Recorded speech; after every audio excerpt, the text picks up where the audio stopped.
For generations, we've been told a story that feels almost poetic, of heavenly beings called the Watchers, who looked down upon the earth and fell in love with human women.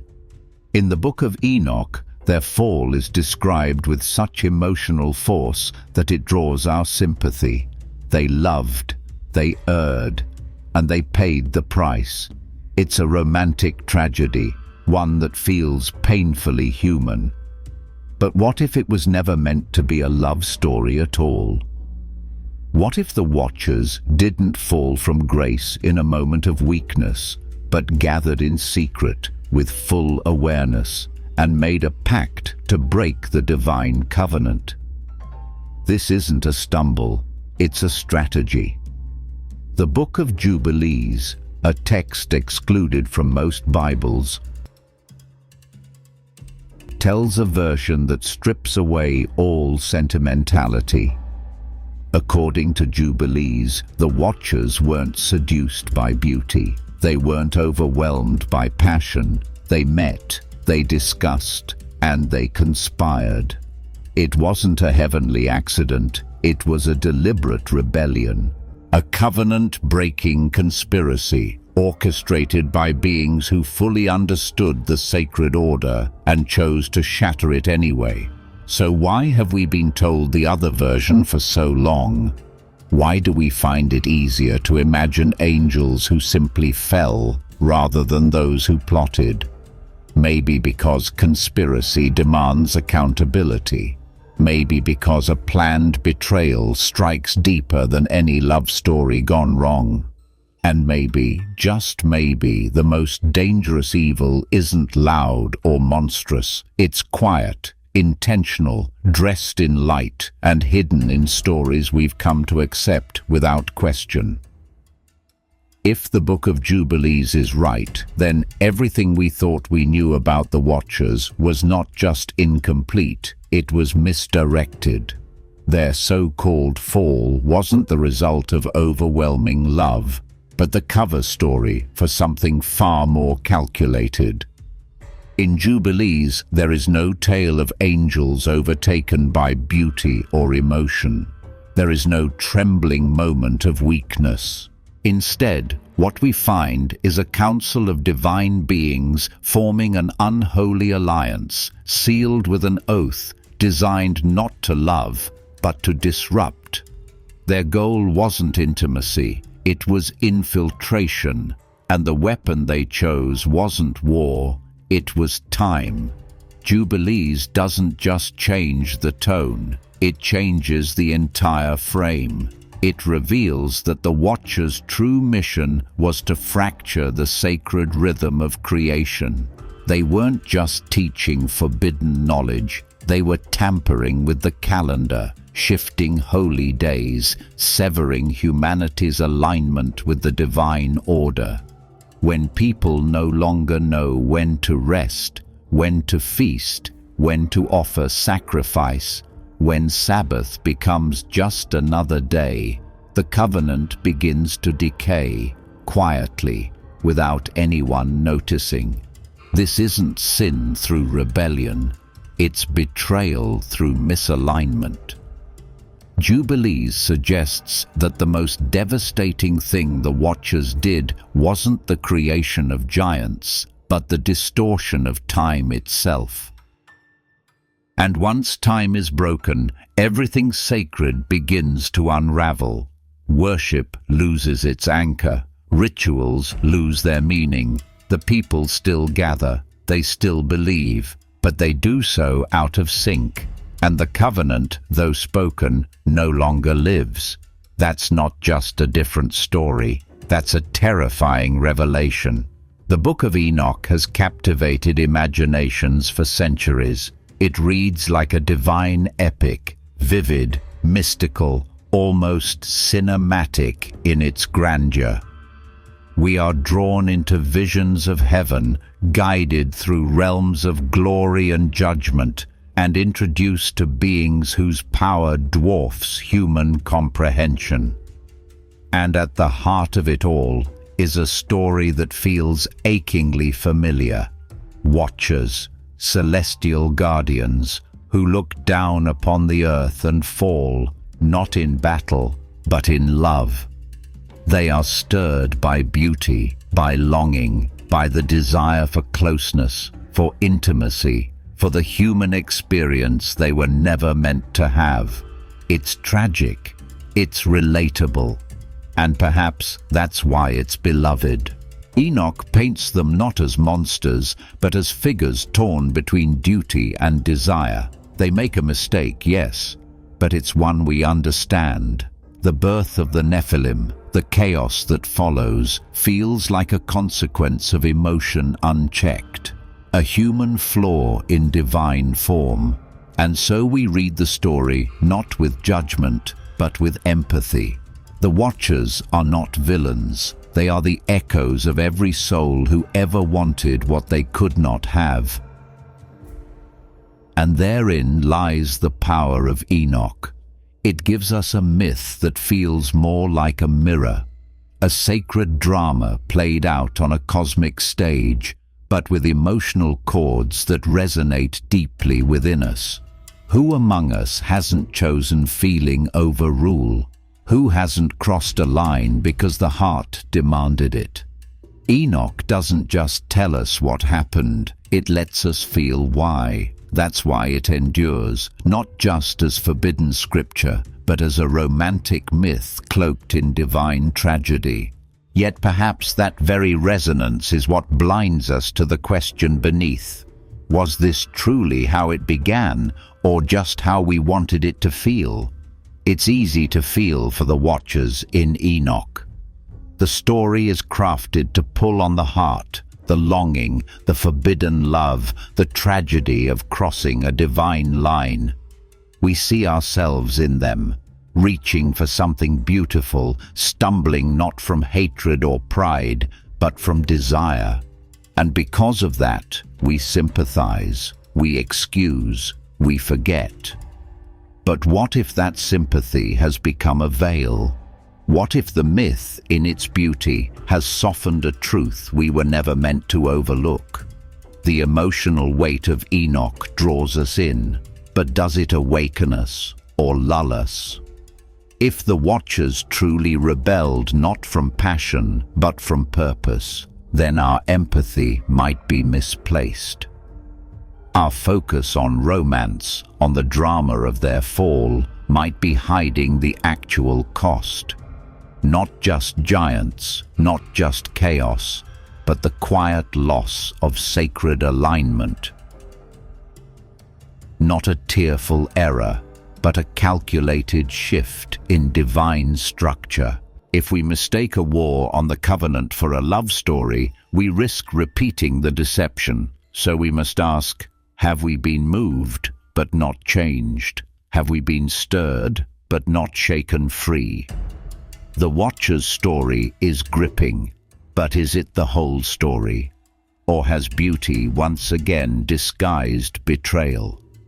If we continue to view their fall only through the lens of feeling, we might never see the full picture. And if we don't see clearly, we cannot live rightly. Sometimes the most dangerous lies are the ones that feel too beautiful to question. The Book of Jubilees doesn't whisper, it doesn't hint. It declares, calmly, clearly, devastatingly, that the Watchers were never victims of desire. They were not swept away by beauty. They were not confused or conflicted. They were deliberate. According to Jubilees, the Watchers formed a pact, an oath agreed upon in unity, to descend from their heavenly stations and intervene in the world below. This was no emotional collapse. It was a supernatural conspiracy, a planned rebellion, not against heaven in open defiance, but against the covenant itself, quietly, surgically, and with chilling precision. Jubilees doesn't leave room for excuses. It names the act. It names the intention. These beings, divine and powerful, swore an oath not of love, but of infiltration. Their mission was to inject forbidden knowledge, disrupt the sacred rhythm of time, and detach humanity from the divine memory it was meant to keep. And this narrative wasn't delivered in a dream or a symbolic vision. It was spoken directly to Moses by an angel during his 40 days on Mount Sinai, not as poetry, as record. That detail alone is staggering. While Enoch writes from a mystical vantage point, Jubilees claims historical transmission, an angelic briefing preserved outside of canon, preserved in Ethiopia, and largely forgotten elsewhere. But if it's true, if Moses received not just laws but a divine chronology that exposes the hidden betrayal of the Watchers, then our entire understanding of the fall changes. The myth of accidental rebellion crumbles, replaced by something far more terrifying. A covenant broken not by lust, but by leadership. Not by chaos, but by structure. Not by mistake, but by design. Hidden deep within the Book of Jubilees lies a truth so precise, so structured, and yet so ignored, it may be the most radical claim in all of ancient scripture. Jubilees doesn't just recount events, it records time itself. According to this forgotten book, the original calendar ordained by God consisted of 364 days, 52 weeks, 4 seasons of exactly 91 days each.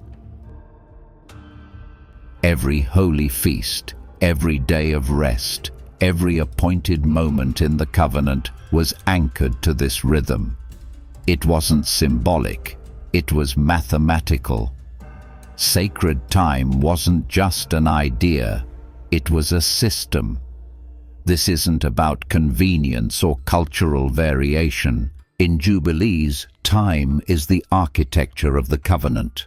The calendar wasn't given to Israel for the first time at Sinai. It was embedded in creation. The 4th day, when the sun, moon, and stars were made, marked the beginning of that divine cycle. Adam lived by it. So did Enoch, Noah, and Abraham. The holy days they kept weren't new, they were remembered. And when Moses stood on Sinai, the angel didn't just remind him of laws, he restored a clock, a cosmic one. So what happens when that rhythm is broken? Jubilees reveals that the Watchers didn't just teach sorcery or war, they taught wrong days. They shifted feasts, they distorted time just enough to make worship misaligned, subtly but fatally. People still offered sacrifice, but not when heaven opened to receive it.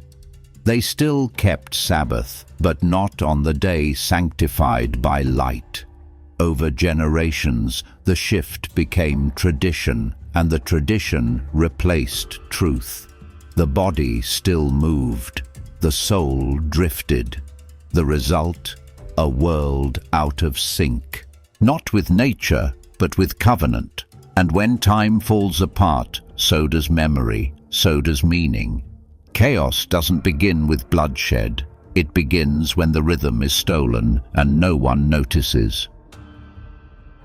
Jubilees doesn't dramatize this theft, it simply logs it, quietly, as if recording the coordinates of a spiritual collapse so subtle that only those who still remember the original beat can hear what's missing.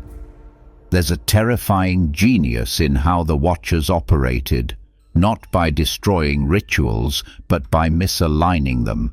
According to Jubilees, they didn't stop humanity from keeping Sabbath or offering sacrifices. They simply taught them to do it on the wrong day. A subtle shift, a calendar twisted just enough to pull worship out of sync with the divine rhythm. And that's the brilliance of the deception. Everything looks holy. The songs are still sung. The prayers are still said, the feasts are still celebrated, but the timing is off. And when the timing is wrong, so is the alignment. Jubilees doesn't accuse people of abandoning God. It accuses them of forgetting His rhythm. The Sabbath wasn't just a day of rest. It was a pulse in the covenant, a beat set in motion by creation itself.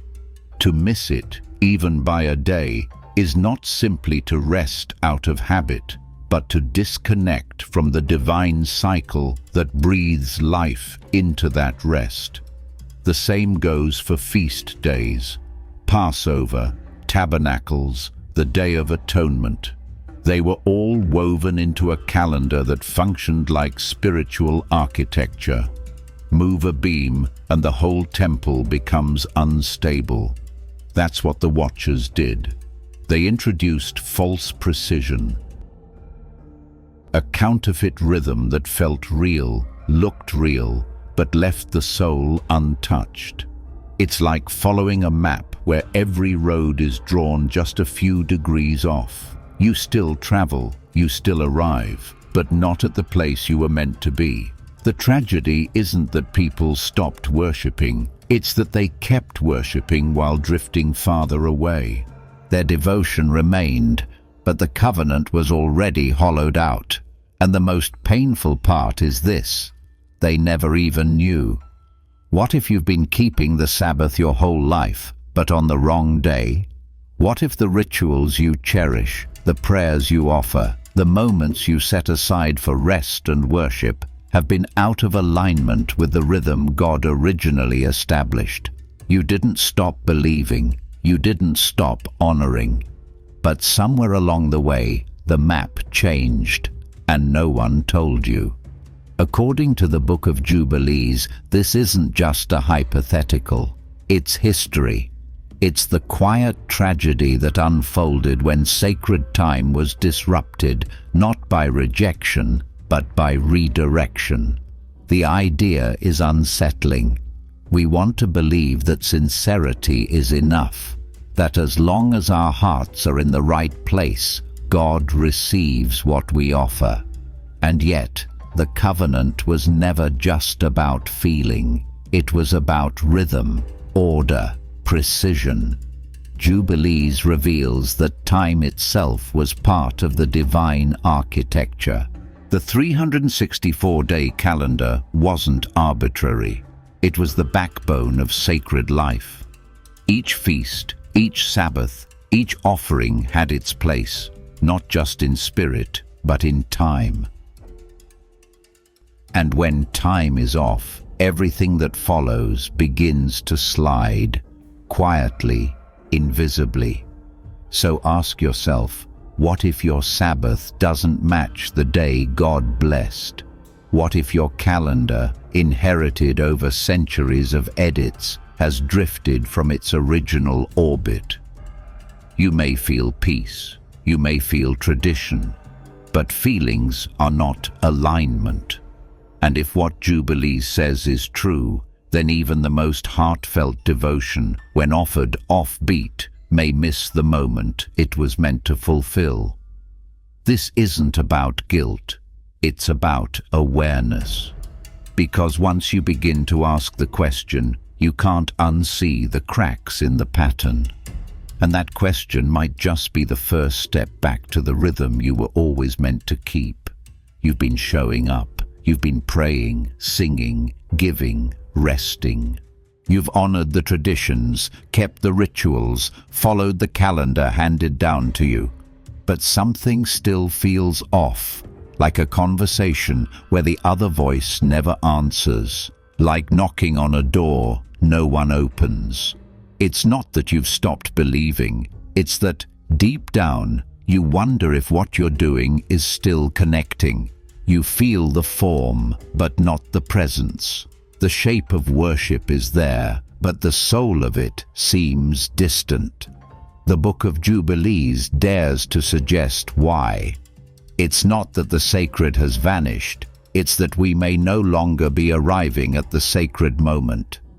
If time is the covenant structure, then misaligned time produces misaligned worship. The holy days haven't disappeared, but if they're kept on the wrong day, their power doesn't activate. The feast is still held, but heaven isn't attending. The rest day still comes, but it doesn't sync with creation's original beat. And so, though the motions continue, the meaning slowly drains away. This is the ache so many carry without words, a quiet hunger, a feeling that something's missing, not in doctrine, but in experience. Jubilees doesn't blame us, it simply reveals the fracture. It invites us to ask, are we keeping rituals or are we keeping rhythm? Because when the soul senses emptiness, it's not always because faith is weak. Sometimes it's because the calendar is wrong. And maybe, just maybe, what we need isn't more effort, but a return. Not to doing more, but to remembering when. You can pour your heart into worship. You can sacrifice, sing, rest, give, believing you are honoring God. But if the offering is brought on the wrong day, is it still obedience? This is not a question of sincerity, it's a question of alignment. The Book of Jubilees brings us face to face with a truth most have never dared to ask, that even devotion, when detached from the divine rhythm, can become disobedience in disguise. In Jubilees, the sacred law is not merely a set of moral commands, it is a structure of time, a divine sequence. Each feast, each Sabbath, each appointed season is a thread in a greater tapestry. To miss that timing, to shift the rhythm, is to tear a hole in the pattern, even if you mean well, even if your heart is pure. Jubilees insists that the law was given not just in content, but in cadence, and the moment the Watchers taught men to keep days that were never commanded, the covenant began to slip, quietly, deceptively, from human hands. What if the greatest danger was never rebellion in the obvious sense, but slow misalignment in God's calendar? What if the devil doesn't need to convince you to stop worshipping, just to worship one day late, or early, off by a season, out of sync? In that silence, in that tiny shift, the covenant is breached not by malice, but by misplacement. This is the uncomfortable clarity Jubilees offers. It forces us to stop measuring our faith by passion alone, and start listening for timing. Because in God's world, timing is not cosmetic, it is covenant. And when we move outside of it, even the most heartfelt acts become echoes, misdirected, misfired, missing the day they were meant to touch heaven. They didn't need to shed blood to destroy us. The Watchers didn't wage war with weapons, they didn't burn temples or tear down altars. Instead, they shifted time, quietly, subtly, fatally. The Book of Jubilees unveils this terrifying truth. The Watchers sabotaged the covenant not with fire, but with a calendar. They introduced new days, false months, artificial rhythms, and the people followed, thinking they were still walking with God. But heaven had already stepped away. This is the horror hiding beneath the story. Not just rebellion, not just lust, but a methodical, supernatural plot to dismantle the one thing that held humanity close to the divine: sacred time. Jubilees reveals that when the Watchers descended, they didn't just mate with women, they taught mankind to abandon the 364-day calendar, to replace it with a system that looked orderly but was born from corruption. And from that moment on, worship became guesswork. Sacrifice missed its mark. The Sabbath fell out of sync. Humanity wasn't just sinful, it was disoriented. And that is how they broke the covenant. Not with violence, but with misdirection. Not by banning worship, but by shifting it, just enough to nullify its power. Jubilees says the Watchers conspired to fracture heaven's rhythm, to hollow out the rituals while leaving the shell intact, like a clock ticking beautifully, but no longer telling the right time. Think about that. The war wasn't just over angels and women, it was over calendars, over rhythm, over the divine heartbeat of creation. And in that war, the Watchers succeeded, not by making us stop worshipping, but by ensuring we did it off-beat. That's how you kill a covenant. Not by forbidding it, but by making sure no one remembers when to keep it. You don't have to fix the whole world. You don't need to restore the entire calendar overnight. You don't even need a temple, a priesthood, or a perfect understanding of every law. Sometimes restoration begins with one person, choosing one day and keeping it sacred. The Book of Jubilees whispers this quiet truth. Even when the covenant has been shattered, it can be mended, thread by thread, by those who choose to live in rhythm again. If the Watchers fractured the divine timeline, then the one who honors even a single day rightly becomes a rebel against that brokenness, a restorer, a keeper of memory. Jubilees does not ask for mass reform. It calls for a remnant, for someone who will remember the pattern, someone who will look beyond modern calendars, beyond popular religion, and ask, what is the day God sanctified, and will I have the courage to live it? The sacred rhythm has always depended on human agreement. Heaven sets the pattern, but earth must echo it. When even one person listens again, when even one Sabbath is kept in the right season, in the right cadence, something shifts. A link is reforged. A light rekindles in the timeline of covenant history. And maybe that's where restoration truly begins, not with shouting, but with silence, not with revolution, but with obedience. One day at a time, one step back into the rhythm that was written before the fall, before the flood, before Sinai, a day that was holy before anyone needed to call it holy. If you choose to keep that day, you are not just remembering the covenant, you are reviving it. You don't need a theology degree to remember a day.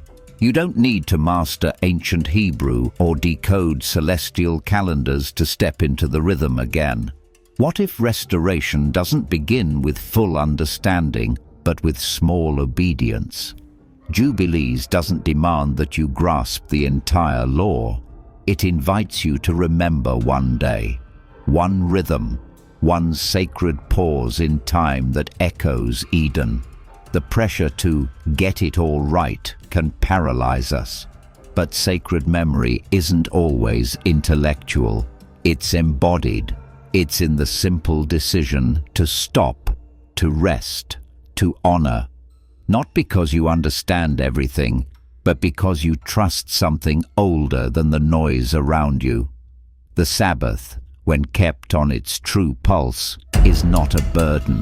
It's a breath, a quiet resistance to chaos, a small act that keeps heaven near. Maybe you're still unsure about the exact day. Maybe you've been following traditions handed down for generations. That's okay. What matters most is that you care enough to ask, to look, to listen. And when your spirit catches even a whisper of that ancient beat, Don't ignore it. Align yourself, not perfectly, but faithfully. Because one day remembered in rhythm can reconnect you with a lineage of faith stretching back to Adam, to Abel, to Enoch, to Noah. You're not being asked to fix history, just to live one day in tune with eternity. And that might be more powerful than we've been told. Sometimes the covenant doesn't come thundering back with signs and wonders. Sometimes it returns in something as quiet and sacred as a shared meal, set on the right day, in the right season, with the right heart. One feast, kept in its appointed time, becomes more than food. It becomes presence, alignment, a whisper of Eden restored at your table. Jubilees teaches that the feast days were not inventions of Israel's wilderness wandering, but rhythms woven into the calendar of heaven. Days chosen not for convenience, but for communion. To eat at the wrong time may still fill the stomach, but it empties the meaning. But when you return to the right moment, something changes. The act becomes sacred. The table becomes altar.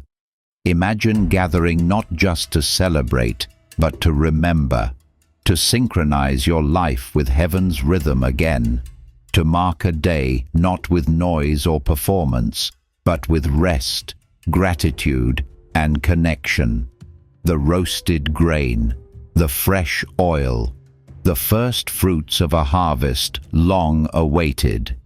In that meal, you are not just fed, you are restored. This isn't about legalism, it's about love. The kind of love that listens, that waits, that shows up when it's time. One feast, rightly kept, can reawaken something ancient in your home. You don't have to rewrite history. Just set the table on the day it was meant to be set. And in that simple act, the covenant breathes again. When the last preacher falls silent, when the scrolls are sealed and no more voices echo from the pulpits, what remains? Memory. Not the kind stored in books, but the kind buried in a heartbeat that still keeps time with heaven. When no one else remembers the covenant, the one who does, not with words, but with their life, becomes the keeper. Jubilees does not call for everyone to become a prophet or scholar. It calls for remembrance. In a world drifting from the sacred rhythm, the remnant is not the loudest, but the most aligned. The one who lights a lamp at dusk on the true Sabbath, who prepares a meal on the appointed feast, who rests when the world rushes. That person holds the thread of the covenant even when it disappears from public view. Because silence is not absence. It's often the space where the covenant hides, waiting for one heart to make room again. You might be surrounded by noise, confusion, competing calendars, but if you remember, you resist. And if you resist long enough, you restore. The world may forget, the systems may shift, but if one person walks in rhythm, the covenant lives, not through declarations or movements, but through memory in motion. Through one quiet act of faithfulness that pulls sacred time back into the present. You don't need a stage, you need remembrance, and that memory makes you the keeper. Don't let the covenant fall into silence again, not because it was erased, not because it was destroyed, but because you chose to say nothing. History doesn't just repeat through rebellion, it repeats through forgetfulness, through ordinary people who stayed quiet when it was their turn to speak, through those who felt the rhythm but ignored it, through those who remembered but didn't act. Jubilees tells us that sacred time is not merely a doctrine to be believed. It is a rhythm to be lived, a memory to be shared. Every time you hold back your testimony, every time you feel the weight of truth but don't pass it on, the rhythm weakens and the silence deepens. But it only takes one voice to break it, one person to light a candle on the right day, one meal kept in season, one act of remembrance that ripples through generations. You were not called to carry everything, but you were called to carry something. One truth, one day, one rhythm that keeps heaven aligned with earth. Don't let the sacred rhythm die out in your generation. Speak it, share it, live it. You are not too small, not too late, not too far gone.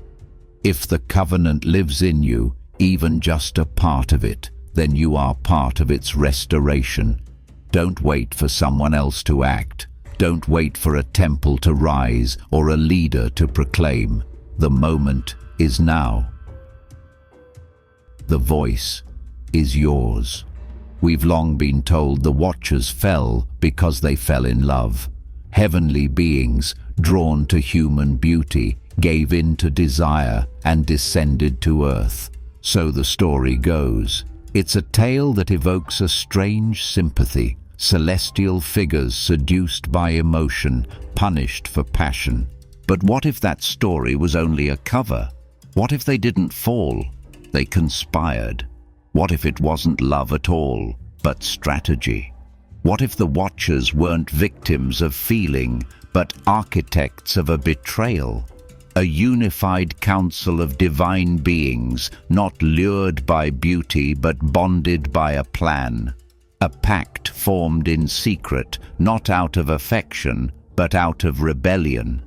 Jubilees doesn't describe a tragic slip of the heart. It records a deliberate choice, a coordinated move, a premeditated defiance sealed by an oath on a sacred mountain. This changes everything, because if they fell together, under oath, then this was not a mistake. It was a declaration of war. And if that's true, then we have misunderstood not just the watchers, but the entire nature of the breach between heaven and earth. We have believed in a romance when we were meant to witness a revolution. So now we must ask, what exactly did they plan? And what part of their plan is still unfolding today? It felt almost poetic, didn't it? Angels drawn to human daughters, falling not out of hatred, but longing. It made the watchers seem closer to us, their transgression more tragic than treacherous. That's how the story is usually told. A story of beauty, desire, love. But what if that tenderness was just a mask? In the Book of Jubilees, the veil is torn. There was no mention of irresistible beauty or lovesick angels. What we find instead is cold deliberation, a calculated oath between heavenly beings who knew exactly what they were doing. They didn't fall by accident. They gathered, they planned, they swore. The phrase, "they took wives," was not the beginning of romance. It was the execution of a rebellion already decided. Love was not the motive. It was the distraction. Because when we fixate on the allure of women, we miss the darker truth that a coordinated insurrection took place. One that restructured heaven's order. One that created a bloodline of chaos. One that fractured the rhythm of time itself. And for generations, we've mourned a love story that never was, while the real betrayal worked quietly in the background, unchallenged. That feeling you have now, that unease, is not confusion. It's recognition. Something sacred was shattered, and no one told us the truth. Until now. There's a reason the Book of Enoch captured imaginations for centuries. It reads like an ancient epic, angels with radiant forms descending from heaven, drawn to the daughters of men by a love so powerful it defied divine law. It's a story full of drama, tragedy, and haunting beauty. The Watchers become more than rebels. They become dreamers, victims of a love too strong to resist. And for many, that version felt more human, more poetic.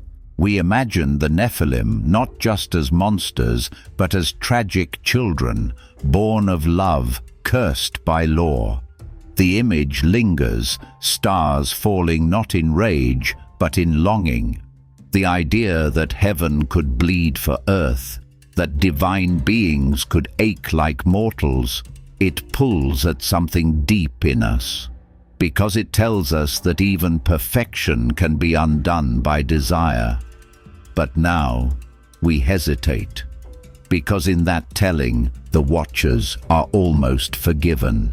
Their fall feels accidental, even noble. The line between rebellion and romance blurs, and that's the danger. If we believe they simply loved too much, we excuse what came next. The corruption, the violence, the breaking of heaven's order. And so we're left torn, nostalgic for a myth that made the heavens feel close, yet troubled by the cost it tried to hide. Maybe that's why the Book of Jubilees had to speak, not to erase the beauty, but to uncover the truth behind it. It's hard not to feel moved by the image of angels falling in love, by the ache of their longing, by the sorrow of their punishment. Stories like these were crafted to stir something in us, to humanize the heavens and draw us into their tragedy. But here's the question we rarely ask. Does that emotion bring you closer to truth or further from it? When we hear that the Watchers fell because they loved too much, something inside us softens. We start to sympathize. We stop questioning, and without even realizing it, we begin to justify what they did. We frame rebellion as romance. We see corruption as consequence. We mistake betrayal for beauty. But what if that emotional pull was the very tool used to blind us? What if the tale of the Watchers in Enoch wasn't a full confession, but a crafted seduction? A way to ease our judgment, to turn our eyes from what really happened? After all, isn't that what skilled deceivers do? They lead us with beauty. They wrap lies in longing. They speak of desire, so we forget to look for truth. So now, ask yourself, are you moved because it's holy or because it's haunting? The Book of Jubilees doesn't tell us a love story. It tells us of a coordinated defiance, a planned assault on divine order, not accidental, not poetic, but strategic. And suddenly, everything changes. Emotion isn't the enemy. But if we never question what awakens it, we risk falling for the very illusion that once tore heaven and earth apart. In the Book of Enoch, the fall of the Watchers feels almost like a tragic accident. Heavenly beings overwhelmed by human beauty, swept into emotion and punished for love. But the Book of Jubilees strips away that mask. It removes the poetry. It names the act not as weakness, but as strategy, not as passion, but as pact. Jubilees reveals something far more chilling. The Watchers didn't fall blindly. They conspired deliberately. It wasn't a lone angel who slipped, nor a handful moved by desire. It was an organized group. They came down not in scattered longing, but in unified rebellion. And before they descended, they made an oath together, binding themselves to an unholy plan. The text tells us they swore on Mount Hermon. They sealed their fate with a covenant, not with God, but against him. This wasn't love gone too far. This was treason dressed in desire. It was the birth of a false order, rooted not in chaos, but in coordination. And that changes everything. The fall wasn't the beginning. It was the execution of a mission long in motion. Their goal was to corrupt the earth, disrupt the heavenly rhythms, and unseat the divine order that governed time, law, and life itself. When you read Jubilees, you're no longer looking at tragic lovers, you're looking at architects of a great betrayal. There is something terrifying about order used for evil, something more dangerous than chaos. Because when rebellion is coordinated, when it is structured and sworn, it becomes religion. It becomes system. And for a moment you realize the greatest lies are never born from feeling. They are built in silence, bound in oaths, and spread with perfect precision. They gathered atop Mount Hermon, not by accident, not in weakness, but with terrifying resolve. 72 watchers stood together, not as victims of temptation, but as conspirators, united in rebellion. And then came the oath. It wasn't whispered in secret or spoken in hesitation. It was declared aloud by all and sealed with a curse. Jubilees doesn't romanticize this moment. It reveals it for what it was, a covenant among angels to break the covenant with God. And they swore, "Let us all swear an oath, and all bind ourselves by mutual imprecations, not to abandon this plan, but to do this thing." They invoked a curse upon themselves if any should back out. No one flinched. No one hesitated, and the heavens trembled. This wasn't merely rebellion, it was a ritual of defiance. The mountain they chose, Hermon, would carry their shame in its very name. For Hermon comes to mean curse, the place where the highest beings made themselves lowest. This was not just the fall of individuals, it was the rise of a system meant to rewrite divine order. They didn't just disobey, they forged a parallel authority, sealed in oath, baptized in sin. And in that moment, something irreversible was set in motion. The boundary between heaven and earth shattered. The sacred rhythms that governed time, law, and creation itself began to unravel. The watchers didn't merely fall from grace, they pulled the fabric of creation down with them. We often think evil is loud, chaotic, impulsive. But here, in the silence before the descent, evil was organized, solemn, and unanimous. The most chilling part of the story is not their lust, it's their unity. 72 divine beings speaking with one voice, not in prayer, but in pact. A false covenant forged to fracture the true. And for the first time in heaven's history, a sacred oath was used to declare war on everything sacred.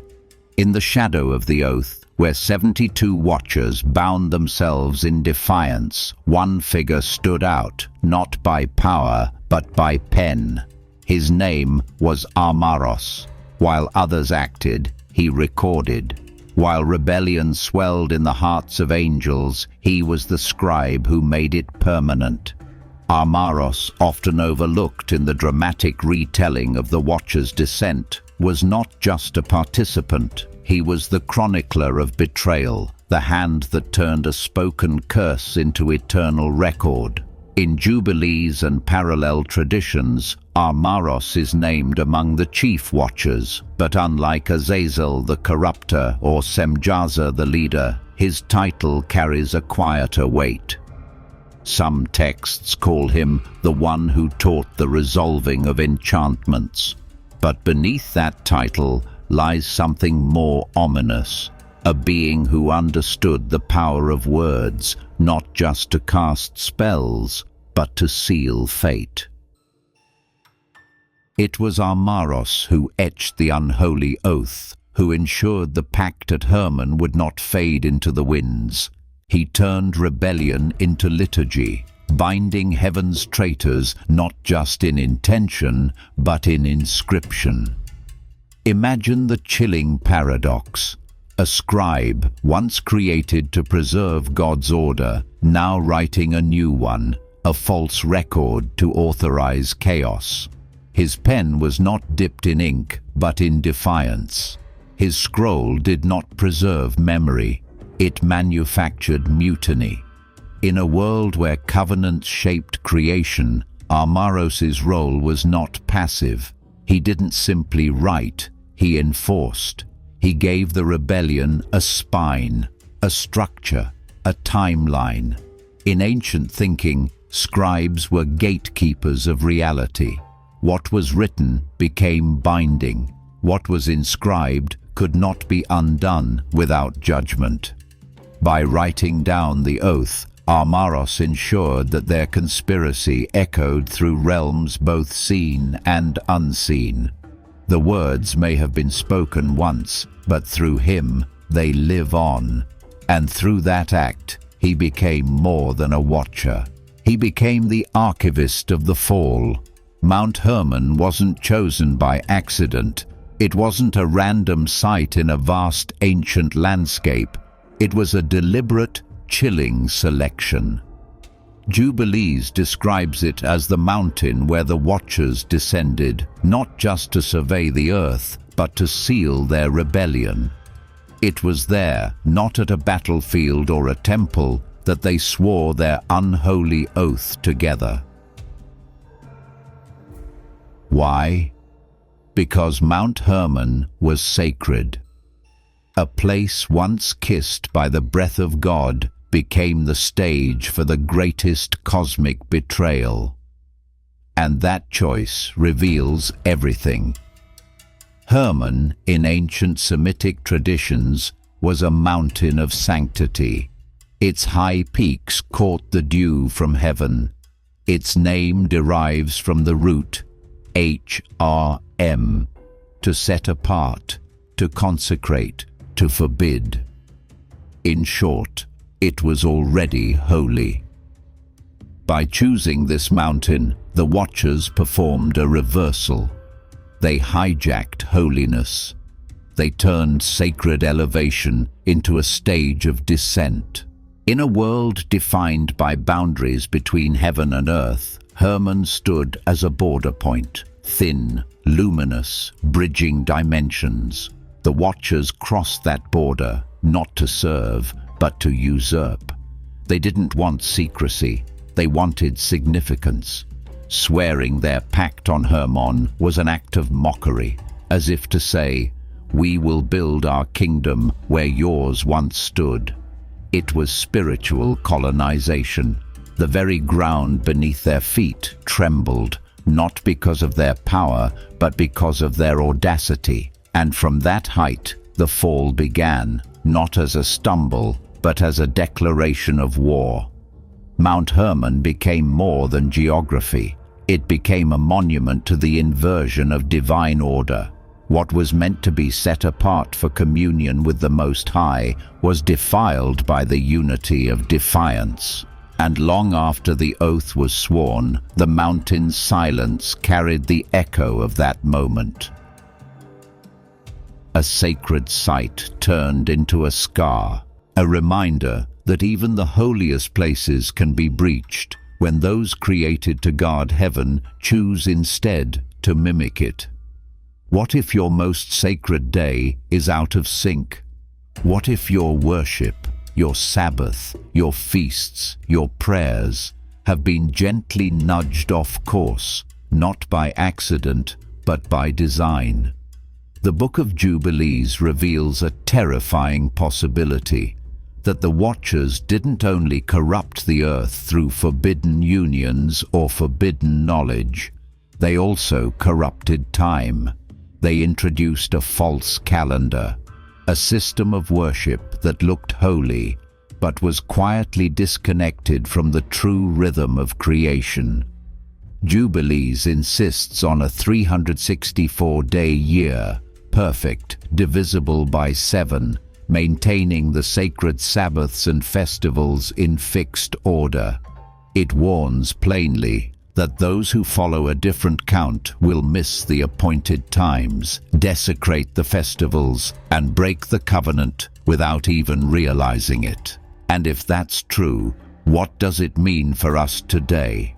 What if our modern calendars, our religious observances, our entire rhythm of devotion are echoes of that ancient sabotage? You've followed the dates you were taught. You've honored the holy days printed on your wall. But if the very measure of time has been altered, who are you really aligning with? God, or those who once conspired to replace his rhythm with their own? This is not just a question of theology, it's a question of loyalty. A test not of belief, but of alignment. Are you remembering what he set apart, or following a pattern he never ordained? This isn't about being perfect, it's about being awake. Because every time you bow your head, light your candle, or lift your hands in worship, you're not just honoring a tradition, you're stepping into a rhythm. And if that rhythm was rewritten by those who broke the covenant, then every step away from the truth might feel like worship, but echo a betrayal.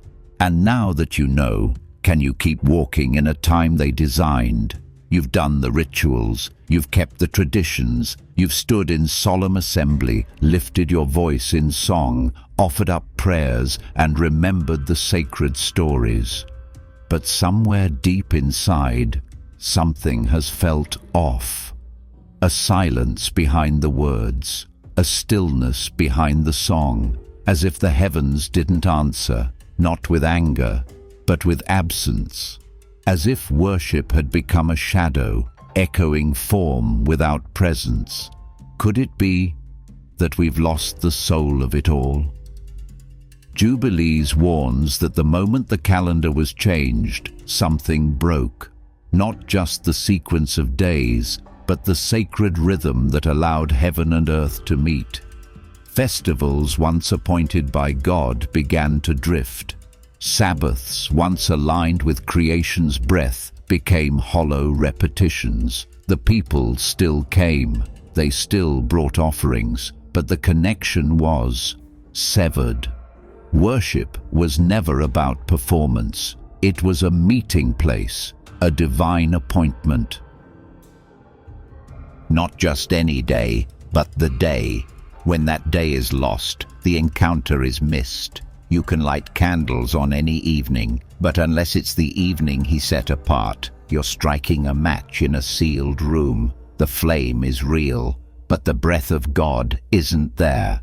And now, perhaps you understand that ache, that unspoken emptiness you've carried through years of faithful rituals. It wasn't your lack of devotion, it was the dislocation of time. The soul of worship is not just love, it's alignment. Alignment with the holy rhythm that God himself sanctified from the beginning. But the soul can return. The rhythm can be remembered. All it takes is one act of realignment, one feast kept on its true day, one Sabbath held in trust, not tradition. That's how the soul of worship returns, not with a shout, but with a whisper, not by doing more, but by returning to when it was first called holy. You can love God with all your heart. You can weep in prayer, pour yourself out in worship, and live with sincere desire to honor him. But if the offering is brought on the wrong day, if the rhythm he set is replaced with a rhythm we chose, then even the most heartfelt devotion becomes disobedience in disguise. That's not because he is cruel. It's because the covenant was never about emotion alone. It was about alignment.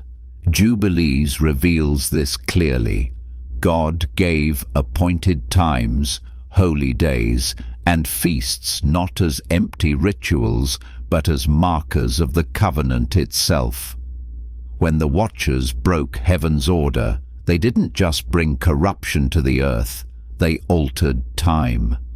They introduced false calendars, shifting sacred days so subtly that generations would forget. And with each forgotten Sabbath, each feast observed out of season, worship drifted further from the heartbeat of God. Imagine preparing a banquet for a king, but arriving after he has gone. You bring your finest gifts, your most earnest songs. But the table is cold, the room is empty. Not because he rejected you, but because you came on a day he never called. That is the tragedy of dislocated worship. It's not rebellion in the obvious sense, it's misalignment disguised as faithfulness. And yet the pain is real.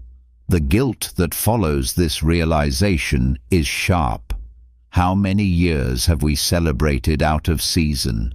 How many Sabbaths passed us by, holy convocations that never touched our calendars? This is not just about being wrong, it's about living outside the pulse of heaven. But awakening is mercy. To realize this truth is not condemnation, it is invitation. The door is still open, the calendar still waits, and the covenant, though shaken, can still be remembered. The question is no longer whether we love God, it's whether we will love him on his terms, in his time, by his rhythm. They didn't come with swords, they didn't build towers of flame or flood the world in a sea of blood. The watchers broke heaven with ink, not war, with whispers, not screams. They rewrote time, and that, according to Jubilees, was their most devastating weapon. Not lust, not violence, but the slow, strategic shifting of sacred time, turning the rhythm of heaven into a dissonant, fractured noise no longer heard by men. The covenant was built on appointed times, Sabbaths, new moons, feasts, years of release, each one a drumbeat in the divine cadence, aligning earth with heaven. But when the watchers descended, they didn't just fall, they orchestrated. They swore an oath that would sever humanity from this holy rhythm, not all at once, not by force, but through deception, through distraction, through calendars that made God's days feel like myths and man's time feel divine.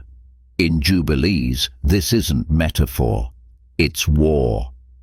The sons of heaven took Mount Hermon not merely as a physical rebellion, but as a temporal coup.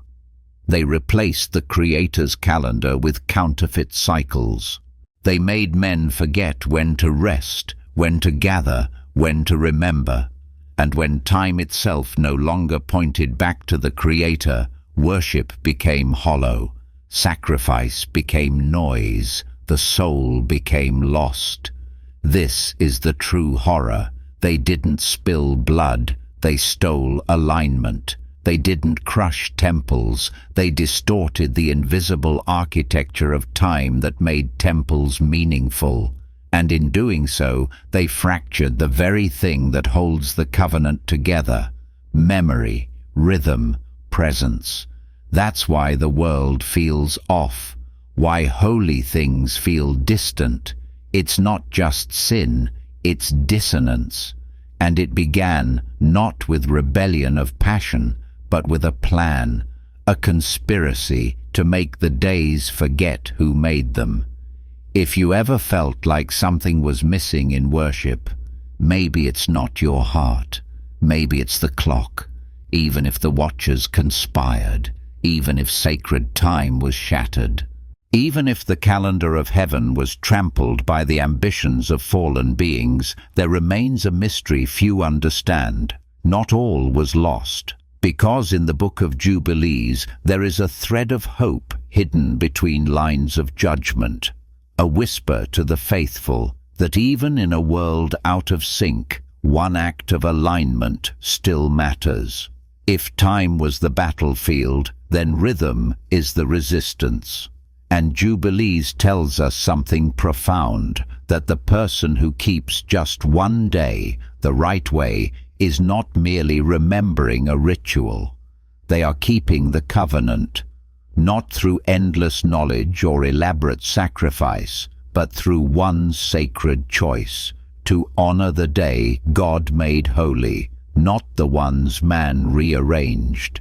It could be the Sabbath, restored to its true count, a feast celebrated in its rightful season, a day of silence, a night of watching.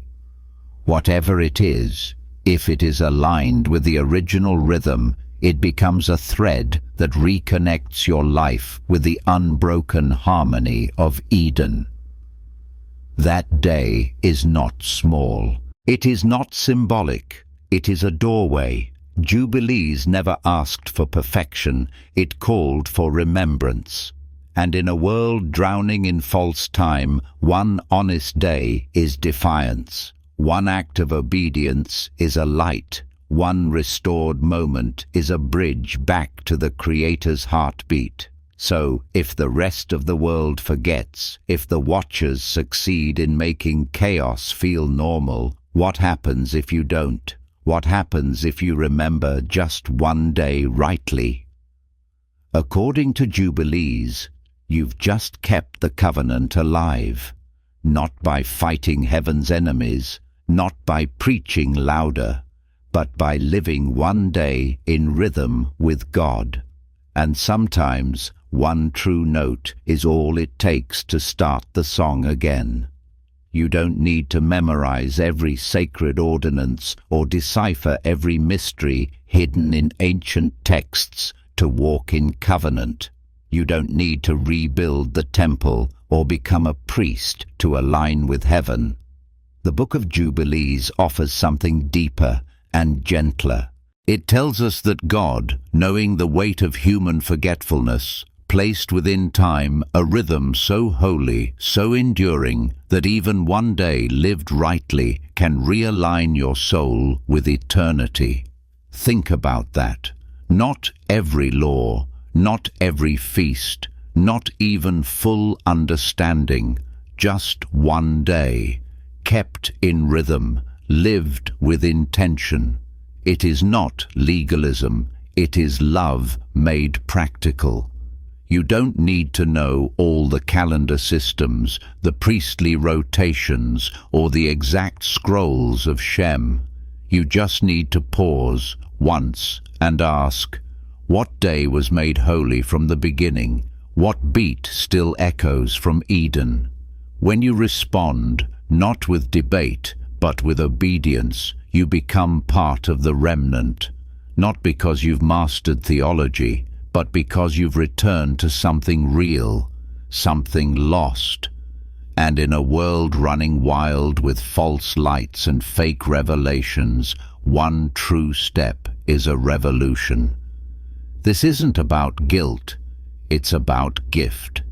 The Sabbath, the appointed times, they are not burdens, but invitations to rest, to breathe, to belong again to something older than empires, older than traditions, something planted in the soil of creation itself. So no, you don't need everything figured out. You don't need to be perfect. You don't need a congregation, a pulpit, or a title. You just need to say yes to one day, to the day God chose. And when you do, you're no longer wandering. You've stepped back into the sacred rhythm that has never stopped beating beneath all our noise. And heaven notices.